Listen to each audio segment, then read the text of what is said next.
Hello, South Bay. It's the end of June already. The year's halfway over.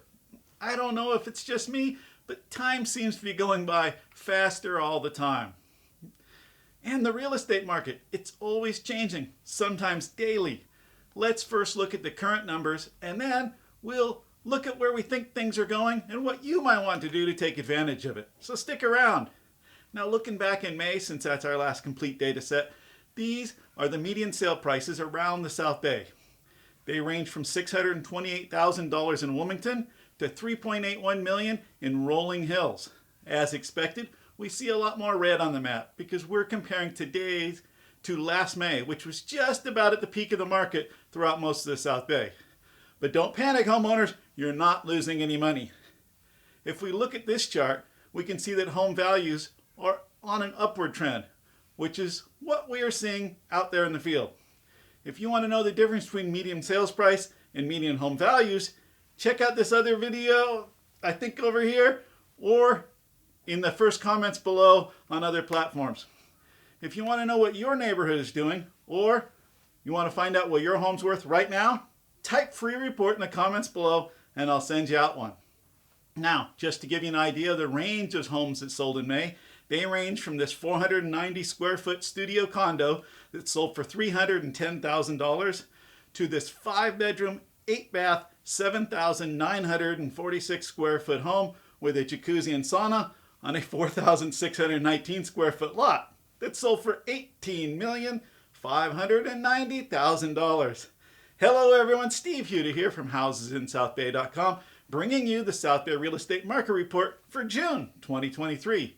Now remember to do all that online stuff like commenting, liking, subscribing. It really helps with the algorithm. But most important, contact me if you have a real estate question. I am here to help. Now, we all know what affects changing prices most: supply and demand. So let's take a quick look at what's going on.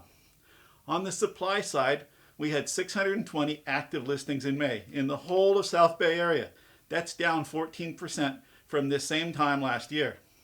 Of those 620 homes in inventory, 412 are new listings on the market in May, which is down 29% from a year ago.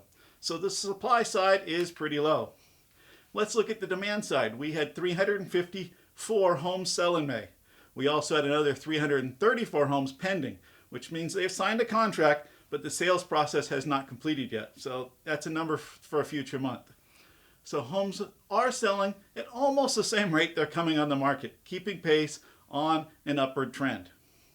The average days on market is 33, with half those homes selling in less than 12 days. That seems like a lot because we've been used to such fast sales during the pandemic, but as you can see, it's still well below pre-pandemic normal range.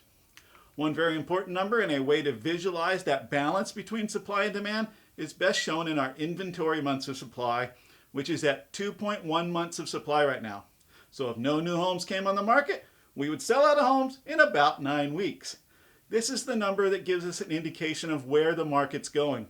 So even when the numbers are a little crazy, we can look at this and see how things are balancing out. With only 2 months of supply, we are still in an upward market long term. There's really no crystal ball though, but we see no indicators that home prices will soften in the near future unless something drastically changes in the economy. Employment's still strong, consumer spending is very strong, new home building sentiment is strong. The industry does a lot of research on that, and they believe that there's still a lot of people wanting to buy new homes. We just don't have enough homes to meet that demand under current conditions. So we're seeing multiple offers on correctly priced homes. Now I mentioned at the beginning what these numbers might mean for you. Well, for sellers, demand for correctly priced homes is still high. And when I say correctly priced, I don't mean discounted. Use the data for your neighborhood and position your home to attract the most amount of buyers so they compete against each other. Pricing your home correctly will get maximum buyer competition. Also, remember that in this market, preparing your home a little for sale can make a big difference in your sale price and how much money you'll stick in your pocket at closing. That can range from simple decluttering to doing some deferred maintenance, simple repairs, or even some renovations.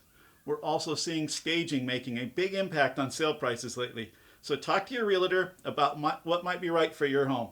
Talking about your realtor, you need an active and aggressive agent to market your property to the most potential buyers, and one that keeps up on market trends and data, kind of like I do on these videos.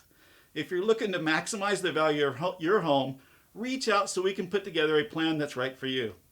And for you buyers, it's actually a pretty good time. Buyer demand and competition is rising, but prices haven't jumped up yet to reflect that demand. You can take advantage of this. We believe that prices will continue to rise in the long run, so it's probably a good time to buy before they go up any further. If you have concerns over uncertain interest rates, give me a call and let's talk with a lender about all your options available. In fact, most lenders I'm working with have programs to lower your interest the first 2 years, and then will refinance your loan for free for the next several years if rates go down. Just remember, do what's right for your family's budget and needs. But also remember to look at the long-term benefits of owning instead of being at the mercy and the uncertainty of renting. Now, rents will continue to rise as long as we have inflation and a housing shortage. But when you buy, your monthly mortgage is locked in and will not change. So no matter the state of the economy, you still need a place to live and build memories with your loved ones. Would you rather be doing that while paying off your home or paying off your landlord's home? Let's talk about your real estate goals for the year. So send me your questions on buying, selling, or investing in residential real estate. Contact me so I can help. Bye for now.